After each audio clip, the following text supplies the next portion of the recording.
தாவேகாவும் காங்கிரஸும் கூட்டணி வச்சா welcome to the show. Maybe காலங்காலமா திமுகவும் காங்கிரஸும் தான் கூட்டணியில இருக்காங்க. என்னதான் இது பலமான கூட்டணியா இருந்தாலும் மத்தியில இருக்க காங்கிரஸ்க்கு தாவேகா கூட கூட்டணி வைக்கதா இப்ப கொஞ்சம் ஆர்வமாவே இருக்கு. இது கொஞ்சம் பேசும் பொருளாவும் மாறி இருக்குன்னு சொல்லலாம். புதுசா உருவாயிருக்கக்கூடிய தாவேகா கட்சி கூட கூட்டணி வச்சா ராகுல் காந்தி திரும்பவும் தெற்குல கால் வைக்கிறதுக்கு வசதியா இருக்கும் அப்படின்னு ஒரு கணக்கு போட்டு வச்சிருக்காங்க. இதே காரணமா காமிச்சு கேரளாலையும் சீட்டு வாங்கிடலாம் அப்படின்னு ஒரு பிளானும் வச்சிருக்காங்க. அரசியல் அனுபவம் இருக்கக்கூடிய காங்கிரஸ் தாவேகா கூட கூட்டணி வைக்கிறனால கண்டிப்பா இது ஒரு பலமான கட்சியா மாறுறதுக்கு வாய்ப்பு அதிகமாவே இருக்கு.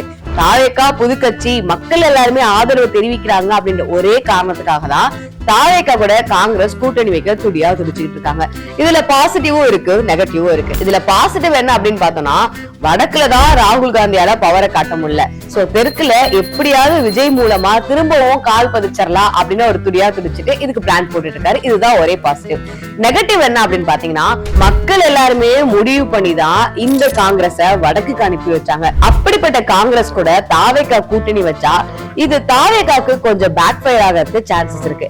இத பத்தி நீங்க என்ன நினைக்கிறீங்க அப்படின்றத கமெண்ட்ல சொல்லுங்க.